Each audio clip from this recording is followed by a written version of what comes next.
नमस्कार, आप देख रहे हैं आपका अपना चैनल हिंदी खबर। मैं हूं आपके साथ चित्रा सिंह। छत्तीसगढ़ में खाकी का तांडव देखने को मिला है। खाकीधारियों ने छत्तीसगढ़ के शिक्षित बेरोजगारों को सड़क पर दौड़ा दौड़ा कर पीटा है, जमकर लाठियां भांजी हैं। दरअसल कला संकाय बीएड कल्याण संघ के बैनर तले हजारों युवक धरना प्रदर्शन कर रहे थे। 50% आरक्षण के तहत भर्तियां करने की गुहार लगा रहे थे। आरोप है कि इसी दौरान पुलिस ने लाठीचार्ज कर दिया। पुलिस बर्बरता ने सूबे में सियासी संग्राम छेड़ दिया। बीजेपी और आम आदमी पार्टी ने बघेल सरकार को निशाने पर ले लिया और इसीलिए आज ये कहा जा रहा है कि छत्तीसगढ़ में 100% बेरोजगार, खाकी का लाठीवार, धीरी सरकार। पहले इस रिपोर्ट को देखिए, फिर चर्चा की शुरुआत। छत्तीसगढ़ में बेरहम बेशर्म खाकी का अत्याचार। युवाओं ने मांगी नौकरी तो मिली लाठी से मार। पुलिस ने बरसाई लाठियां, कई युवा हुए लहूलुहान।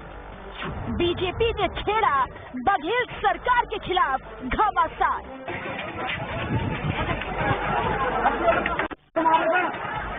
लाठियां भांजती पुलिस, कहर ढाती खाकी, दौड़ा दौड़ा कर पीटते खाकीधारी। लग रहा है जैसे पुलिस वाले गुंडे सड़क पर तांडव मचा रहे हैं। ये तस्वीरें छत्तीसगढ़ की है साहब।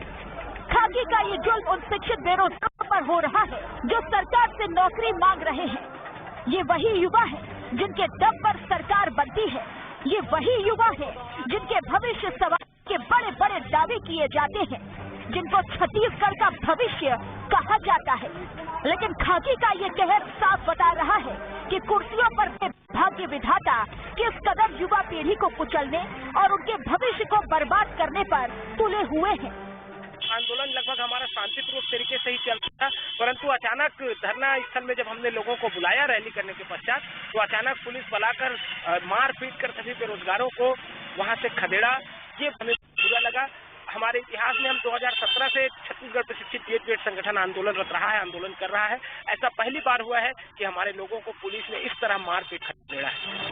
कला संकाय बीएड कल्याण संघ के बैनर तले छत्तीसगढ़ प्रशिक्षित बीएड संघ राजधानी रायपुर के बूढ़ा तालाब में धरना प्रदर्शन कर रहा था।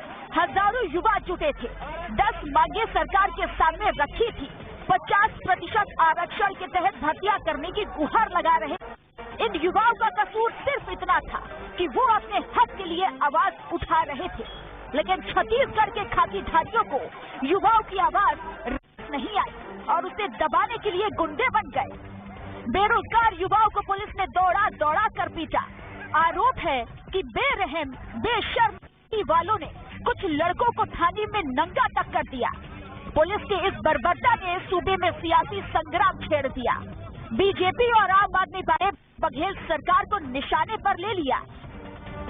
बेरोजगार नौजवानों के ऊपर में लाठीचार्ज किया गया, उनके ऊपर दमन किया गया, उनके ऊपर सुलकी की गई, जो अत्यंत ही निंदनीय है। नौजवान यहाँ का कह रहा है कि हमको भत्ता नहीं, हमको भर्ती चाहिए और उनकी जायज मांगों को छत्तीसगढ़ की कांग्रेस सरकार किसी प्रकार से मानने को तैयार नहीं है। एक तरफ भूपेश बघेल जी कहते हैं कि इस देश में सबसे कम बेरोजगार यदि है तो छत्तीसगढ़ में है। बड़े बड़े होर्डिंग्स और पोस्टर लगाए जाते हैं, लेकिन दूसरी तरफ जब हकीकत बयां करती है, जब छत्तीसगढ़ के नौजवान रोजगार की मांग को लेकर सड़कों पर बैठते हैं, यही भूपेश बघेल जो पुलिस भेजकर उनके ऊपर लाठी और डंडे चलाता है, उनको लहूलुहान कर दिया जाता है। इससे दुर्भाग्य इस प्रदेश के लिए कुछ भी और नहीं हो सकता। सरकार निशाने पर आई तो सत्ता में बैठी कांग्रेस के सिपा सलार सफाई अभियान में जुट गए। वर्दी वालों की कूच को बीजेपी की साजिश बता डाला। कल बेरोजगारों के ऊपर में हल्का बल प्रयोग करने की जो अप्रिय स्थिति निर्मित हुई, इसके पीछे भारतीय जनता पार्टी का षड्यंत्र था। भारतीय जनता पार्टी के नेता बड़ी संख्या में उस धरना में शामिल हुए थे। वे ही बेरोजगारों को उकसाए पुलिस के साथ में अभद्रता करने के लिए, पुलिस के साथ गाली गलौज करने के लिए उकसा रहे थे। इसी को सियासत कहा जाता है जनाब। करे कोई भरे कोई, और जब जिम्मेदारी लेने की बात आए तो ठीकरा एक दूसरे पर फोड़ दिया जाए। अब सवाल यह है कि क्या उन खाकीधारियों पर बघेल सरकार कोई कार्रवाई करे? जिन बेरहम खाकीधारियों ने प्रदेश के बेरोजगारों पर लाठियां बरसाई हैं, उन्हें दौड़ा दौड़ा कर पीटा है। सवाल ये भी है कि आखिर आरक्षण का ये पेच तक फंसा रहेगा? प्रदेश के युवाओं को कब तक नौकरी के लिए भटकना पड़ेगा? रायपुर से निशा द्विवेदी के साथ ब्यूरो रिपोर्ट, हिंदी खबर। तो छत्तीसगढ़ की स्थिति बिल्कुल पलटती नजर आ रही है और जिस तरीके से लाठी चार्ज हमने देखा तस्वीरों के माध्यम से, वो कई सारे सवालों को भी खड़ा कर रही है। इसी खास मुद्दे पर आज हम चर्चा करेंगे। कुछ खास मेहमान हमारे साथ जुड़ चुके हैं। पहले आपका परिचय करवा देती हूँ। नितिन भंसाली हमारे साथ जुड़े हैं, प्रवक्ता हैं कांग्रेस पार्टी के। अनुराग सिंह देव हमारे साथ जुड़े हैं, प्रवक्ता हैं बीजेपी पार्टी के। सूरज उपाध्याय हमारे साथ जुड़े हैं, प्रवक्ता है पार्टी के। और कौशल स्वर्णवीर हमारे साथ जुड़े हैं, वरिष्ठ पत्रकार हैं। मैं चर्चा की शुरुआत करूं, लेकिन उससे पहले मैं चाहती हूं कि सारे पैनलिस्ट हमारे साथ जुड़े हैं वो थोड़ा थोड़ा कमेंट जरूर प्रतिक्रिया इस पर दें, फिर उसके बाद में विस्तार से चर्चा की शुरुआत करूंगी। और शुरुआत में करूंगी नितिन भंसाली जी से, आपसे। ये जो तस्वीरें अब लगातार नजर आ रही हैं, क्या कहेंगे इस पर? मुझे लगता है आपके टीवी के जो चैनल के जो कैमरे थे वो पुलिस की लाठीचार्ज के ऊपर गए। मैं मानता हूँ हल्का बल प्रयोग तो वहाँ करना पड़ा है। हाँ। और पुलिस ने बिल्कुल हमेशा छत्तीसगढ़ में भूपेश बघेल जी की सरकार में संयम बरता है। अभी हाल ही में भारतीय जनता युवा मोर्चा का और भारतीय जनता पार्टी का सफर हुआ था, उसमें भी इसी तरीके से उकसाने का पुलिस को काम किया गया था, धक्का मुक्की की गई थी, कॉलर पकड़े गए थे। कल के भी इसमें जो हुआ है, ये जो हादसा हुआ है, इसमें भी भाजपा के लोग थे, चिन्हांकित हुए हैं।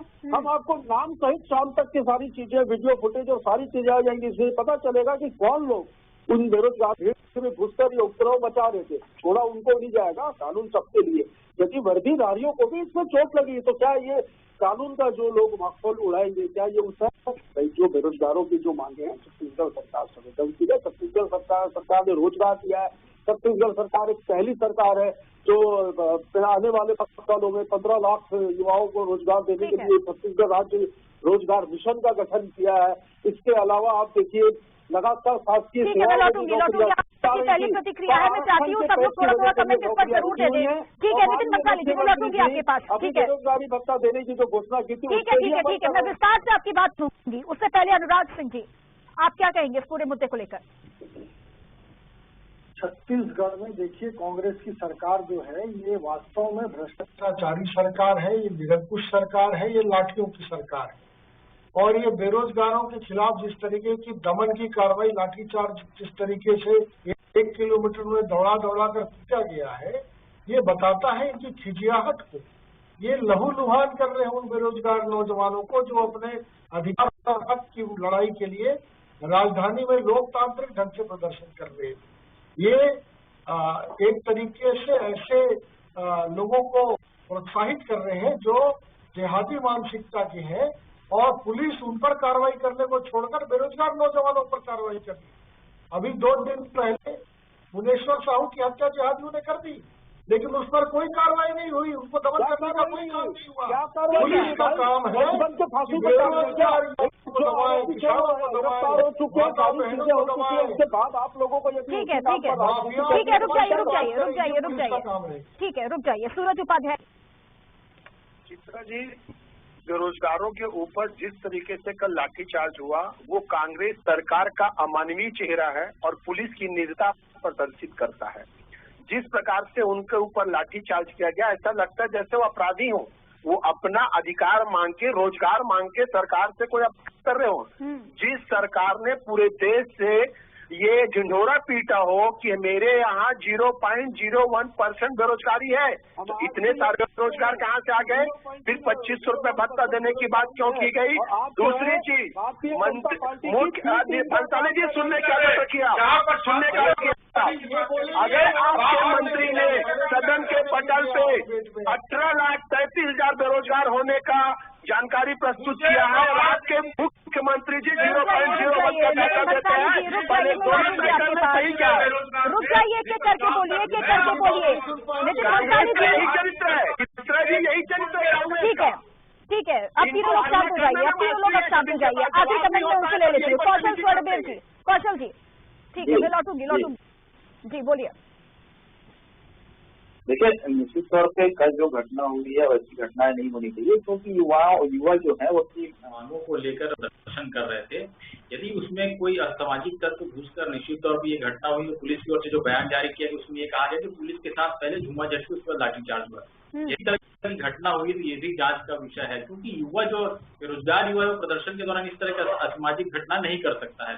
यदि उसमें बीच में भीड़ में घुसकर यदि कोई इस तरह का किया है तो ऐसे लोगों को चिन्हांकित किया जाना चाहिए, ताकि भविष्य में इस तरह की घटनाओं को रोका जा सके। तो कहीं कहीं इस तरह की जब घटना होती है तो जो बेरोजगार युवा है, जो अपनी जायज मांगों को लेकर वहां पर धरना प्रदर्शन कर रहे थे, उनके साथ कहीं न कहीं ये गलत मैसेज जाता है कि युवाओं के द्वारा ये घटना घटित की गई है, उसके कारण पुलिस को लाठीचार्ज करना पड़ा। तो इस मामले की जांच होनी चाहिए और लाठीचार्ज किन परिस्थितियों में की गई उस पूरी तह तक जानी चाहिए, और जो दोषी हो उनके ऊपर कार्रवाई भी होनी चाहिए। बिल्कुल, तो जो दोषी है उन पर कार्रवाई हो बहुत जरूरी है। नितिन भंसाली जी, अब आपकी मैं बात सुनूंगी। अब यहाँ पर नौबत ऐसी क्यों आ गई? पहला मुझे इसका उत्तर दे दीजिएगा कि ये नौबत आखिरकार क्यों आ गई, जब शांतिपूर्ण तरीके से युवा वहां पर इकट्ठा हुए थे, प्रदर्शन कर रहे थे अपनी मांग को लेकर, तो इतना ज्यादा गुस्सा क्यों प्रशासन को आ गया? लाठी तक बरसा दी गई युवाओं के ऊपर, किस लिए? चित्रा आप एक तरफा बात कर रही है, मैं इस बात का खंडन करूंगा। जिस जगह पर, जिस स्थान पर 80 से 90 लोगों को प्रदर्शन करने की अनुमति है, हाँ। ये लॉ एंड ऑर्डर है, ये कोई मेरा बनाया नहीं, कानून व्यवस्था की बात है। वहां पर हजारों लोग एकत्रित हो जाते हैं, उसमें भी मैं दावा कर रहा हूँ इन्वेस्टिगेशन चल रही है, कुछ लोगों को चिन्हांकित किया गया है, वो सारे बेरोजगार नहीं थे।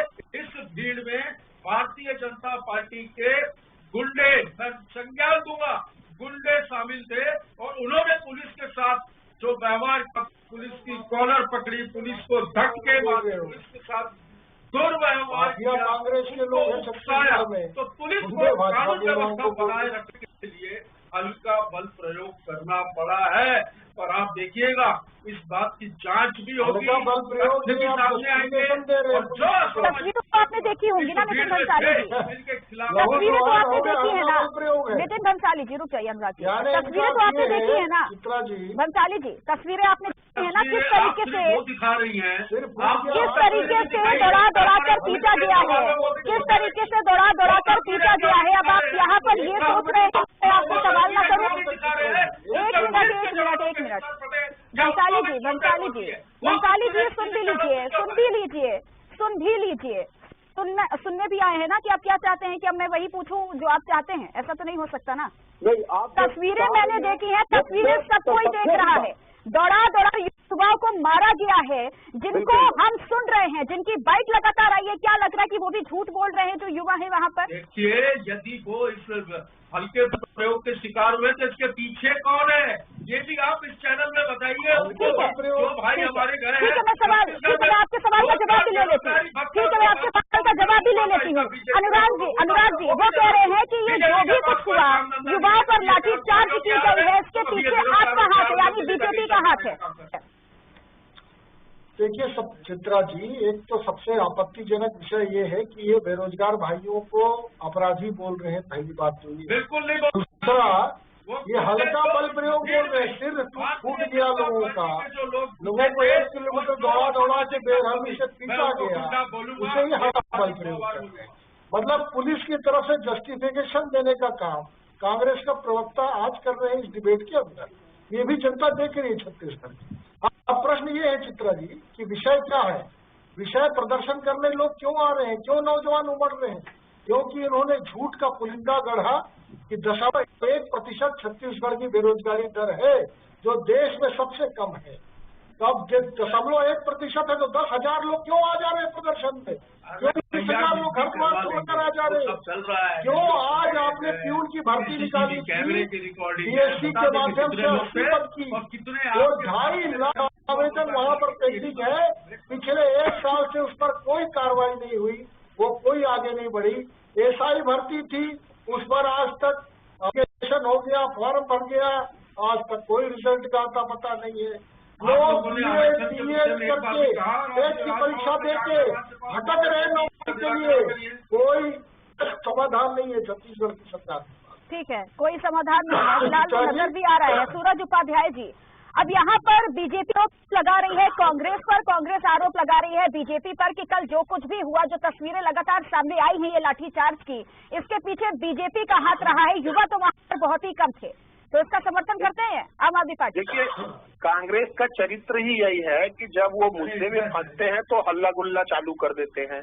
मेरा तो सीधा सा सवाल है, विधानसभा के पटल पे 18,33,000 बेरोजगारी का डाटा प्रस्तुत करने वाले माननीय मंत्री उमेश पटेल जी गलत है, और सीएमआई की रिपोर्ट पर ढिढोरा पीटने वाले भूपेश बघेल जी 0.01% का डाटा देते हैं। पहले ये तय कर ले सही क्या। दूसरी चीज जो ये बोल रहे हैं कि उसमें आपराधिक तत्व थे, आज की घटना चित्रा जी, आज की रसोईया संघ नया राजधानी तूता में 2 दिवसीय धरना प्रदर्शन करना चाहेंगे थे। उनकी अध्यक्षा है नीलू ओगरे, उनके घर पुलिस जाती है और उनका बाल पकड़ के खींच के महासमुंद थाने में बैठाती है। 4 घंटे के बाद छोड़ते हैं। जब वो महिला अपने घर पहुंचती है, उस महिला को पुनः खल्लारी पुलिस पहुंचती है और उनको ले जाके थाने में बैठा दिया जाता है। क्या उन्होंने भी कोई बता कि पुलिस थे? तो कांग्रेस की सरकार पुलिस के माध्यम से यहाँ के बेरोजगारों का दमन करने की नीति अपना रही है, और ये यहाँ का बेरोजगार, उनका परिवार, उनके भाई बंधु का बदला चुनाव में जरूर लेंगे। ठीक है कौशल जी, अब ये स्थिति इतनी ज्यादा जो पैदा हो गई है, लाठी चार्ज तक की नौबत आ गई है, युवा अपने को लेकर सड़क पर उतर रहे हैं, प्रदर्शन कर रहे हैं शांतिपूर्ण तरीके से। इसके पीछे का कारण क्या आप समझ रहे हैं? आरक्षण का पेच है जो फंसा हुआ है, जिसको लेकर युवा सड़कों पर हैं, और ये नौबत आ गई कि लाठी तक भांजनी पड़ गई युवाओं पर।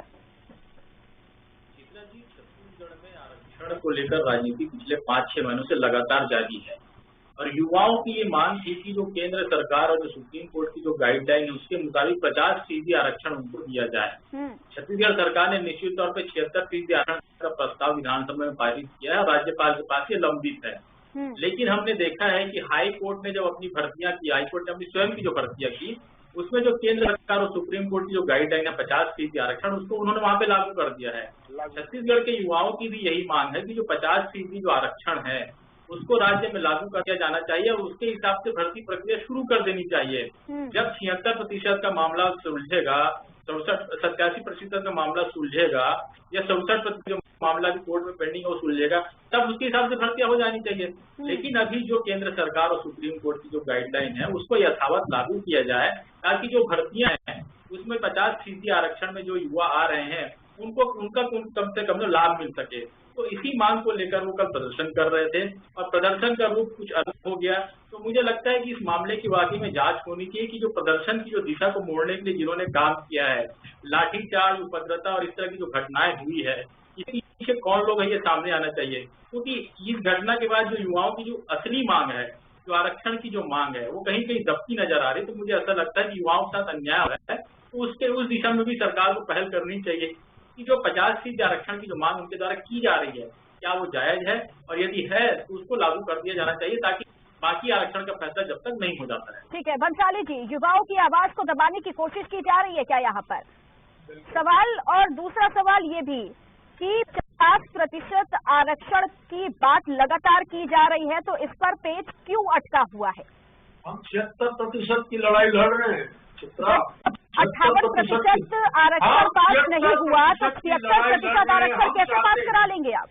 जनसंख्या के आधार पर, जाति और वर्ग के आधार पर जो पात्र लोग हैं उन्हें आरक्षण का लाभ मिले, तो हमने 76% का ये भेजा हुआ है। अब इसमें भी अड़ंगा जो है वो भाजपा का ही है, हमारा नहीं है। हम तो चाहते हैं कि वो आरक्षण लागू हो, और आरक्षण तो शुरू से पक्षधर रहे हैं हम लोग। ये तो इनके आरएसएस के जो चीफ है मोहन भागवत, उन्होंने तो कहा था कि आरक्षण ही देश से समाप्त कर देना चाहिए। तो ये तो बोलने की स्थिति नहीं है उस विषय में। 76% के लिए लड़ रहे हैं, निश्चित तौर पर ये लड़ाई जो है बिल्कुल कब तक अंतिम है। बहुत जल्द इसमें निर्णय होंगे, और यदि 76% वाले निर्णय नहीं हो रहे तो भी प्रदेश के युवाओं को, प्रदेश के बेरोजगारों को कहीं चिंतित होने की आवश्यकता नहीं है। किसी बहकावे में नहीं आना है, किसी के भड़कावे में नहीं आना है। ये लड़ाई कब तक लड़ेगी संवेदनशील है कांग्रेस, कब तक ये लड़ाई लड़ेगी? भंसाली जी ये भी बता दीजिए। चैनल में देख रहे हैं, उन सबसे मेरी हाथ जोड़कर विनती है कि बिल्कुल शांति बनाए रखें और किसी के बहकावे या ठीक है, आपका संदेश पहुंच गया। ठीक है, आपका संदेश पहुंच गया है। फिलहाल ये स्थिति जो बनी हुई है, ये क्यों बनी हुई है ये भी आप जानते हैं। आरक्षण का जो पेच फंसा हुआ है ये कब तक सुलझ पाएगा ये भी बता दीजिए। जब तक विधानसभा चुनाव नहीं आ जाते तब तक? बिल्कुल नहीं, हम तो चाहते हैं आज ही सुलझ जाए। हम तो पिछले 4 महीनों से लड़ ही रहे हैं। भाजपा ने क्या किया इसमें? क्या भाजपा ने योगदान किया? सर्वसम्मति से जो विधेयक विधानसभा में पारित हुआ और गवर्नर हाउस आया, सर्वसम्मति का मतलब होता है भाजपा भी इसमें सहमत थी। बाद में वो आड़े तिरछे तरीकों से वहां पर गवर्नर हाउस में इस विधेयक को अड़ाना और ये बातें करना, एक बार भी यदि आरक्षण के ये पक्षधर है तो ये क्यों नहीं गए गवर्नर हाउस और गवर्नर मैडम को या अभी जो गवर्नर साहब है उनको जाकर उनकी रिक्वेस्ट नहीं की कि इस विधेयक पर आप सहानुभूतिपूर्वक तत्काल निर्णय लीजिए, क्योंकि प्रदेश के भविष्य का सवाल है। भाजपा चाहती ही नहीं है कि आरक्षण मिले, क्योंकि भाजपा के पास इस प्रश्न में कोई मुद्दा नहीं है। मुद्दा विहीन, चेहरा विहीन लोग है यहाँ पर, चेहरा विहीन विपक्ष है जिनके पास कोई काम धाम नहीं है।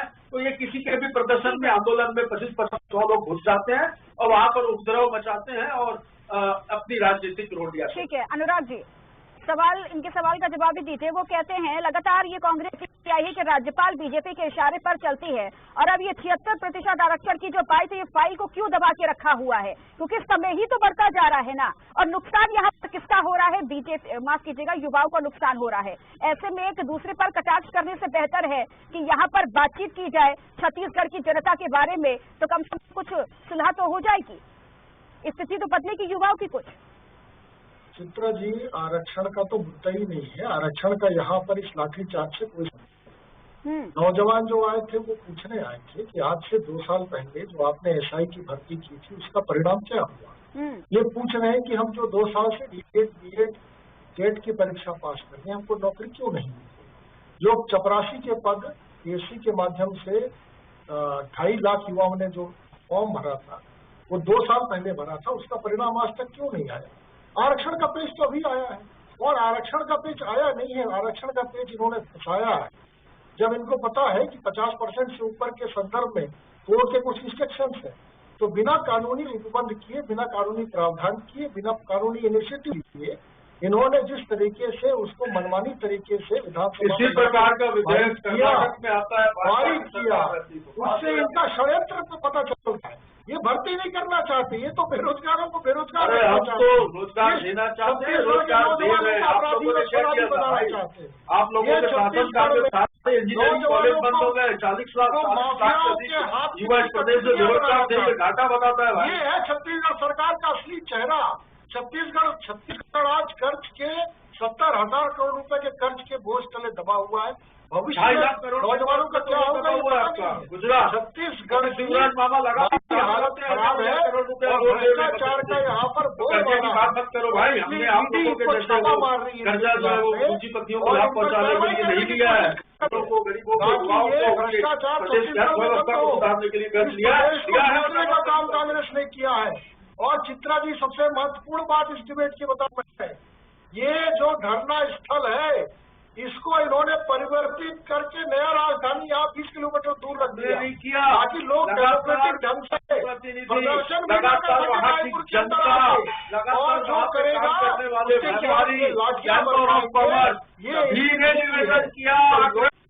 हत्या करने का काम करने के बाद अगर युवा अपनी मांग को लेकर अगर युवा अपनी मांग को लेकर सड़कों पर उतरते हैं, इसका मतलब ये नहीं है कि उन पर लाठियां भांजी जाए।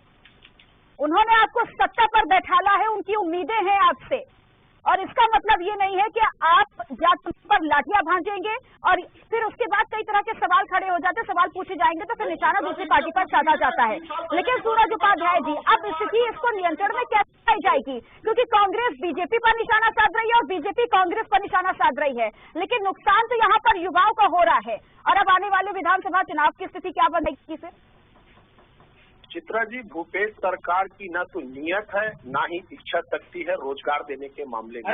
मैं तो बार बार ये सवाल करता हूँ कि 18,37,000 बेरोजगार हैं कि नहीं है, और जो बेरोजगारी भत्ता इन्होंने दिया है 2,500 रुपया 4 साल 4 महीने बाद वो टोटल रकम होता है 1,30,000। तो क्या जितने बेरोजगार हैं उनको 1,30,000 रुपये देंगे? दूसरी चीज मैं आपको बताता हूँ, शिक्षा विभाग में 69,871 पद रिक्त हैं। 3,000 ऐसे स्कूल हैं जिसमें प्राचार्य नहीं, और इतने सारे विभाग हैं 60% से ज्यादा पद रिक्त हैं। 4 साल में कोई भी भर्ती नहीं निकाले, पुलिस की भर्ती रद्द हो गए। टोपी पहनाने भंसाली जी घर में बोलिया करो। रुक जाइए जब कोई बोलता है तो आपको बीच में बोलने की आदत है, आपको बदतमीजी करने की आदत है। कौन सी तहसील है जहाँ आप अपने समय में बोला करिए। जिम्मेदारी बंसाली जी मेरे सवाल का जवाब दे दीजिए, मेरे सवाल का जवाब दीजिए आप। ठीक है, रुक जाइए बंसाली जी, यहाँ पर अगर आप डिबेट में बैठे हैं तो सबकी बात को आपको सुनना होगा। आप अपने आपकी शांत हो जाइए, डिबेट में बैठने का। रुक जाइए भंसाली जी, रुक जाइए, सुनना भी चाहिए ना। डिबेट पर बैठे हैं तो सामने वाले की बात को भी सुनिए। अब एक सवाल का जवाब दीजिए। आपने कहा कि छत्तीसगढ़ में बेरोजगारी बहुत कम है, ये भी हम लगातार देखते आ रहे हैं, लेकिन ये जो युवा सड़कों पर आए हैं, क्या ये झूठ है? ये तस्वीरें झूठी हैं? और आपने कहा कि बीजेपी ये करवा रही है, तो कितनी गिरफ्तारी हुई है, कितनों को अभी तक गिरफ्तार किया जा चुका है? चित्रा जी, अब रात तक रुकिए, जांच हो रही है।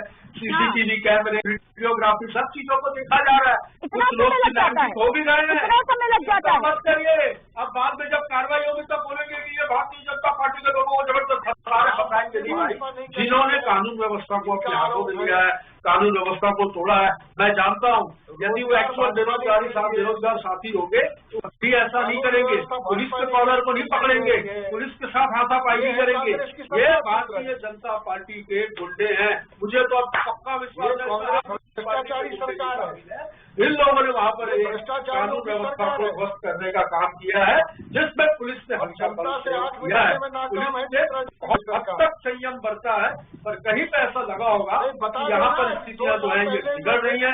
एक तो वो जो स्थल है वो रेसिडेंशियल स्थल है, हजारों लोगों का वहाँ से डेली आना जाना होता है। रास्ते ब्लॉक हुए थे, 80 से 90 लोगों को वहाँ पर प्रदर्शन करने की छूट दी गई थी और वहाँ पर हजारों लोग इकट्ठे हो गए थे। अब भाजपा और आम आदमी पार्टी किसी और राज्य में होता, बीजेपी के राज्य में अगर होता तो शायद ये जो सुर अभी सुनाई दे रहे हैं इससे अलग ही सुर सुनाई देते, जो अभी यहाँ पर सारी प्रतिक्रिया आप लोगों ने दी है। फिलहाल यहाँ सवाल युवाओं के भविष्य का है, युवाओं का है। देखना होगा कि जो अभी रिक्त पद पर भर्तियां नहीं हो रही, उन पर भर्तियां कैसे होती हैं और लाठी भांजी गई है युवाओं पर, इसका कैसे कार्रवाई आप लोग करते हैं, ये तो फिलहाल आने वाला वक्त ही बताएगा। लेकिन नितिन भंसाली जी, अनुराग और सूरज उपाध्याय, कौशल जी, आप चारों का बहुत बहुत शुक्रिया इस खास चर्चा के साथ जुड़ने के लिए। तो फिलहाल छत्तीसगढ़ की स्थिति इस वक्त क्या बनी है आप हम सभी के सामने है, लेकिन इन युवाओं के भविष्य का क्या होगा ये भी आने वाला वक्त ही बताएगा। इस चर्चा में बस इतना ही। नमस्कार।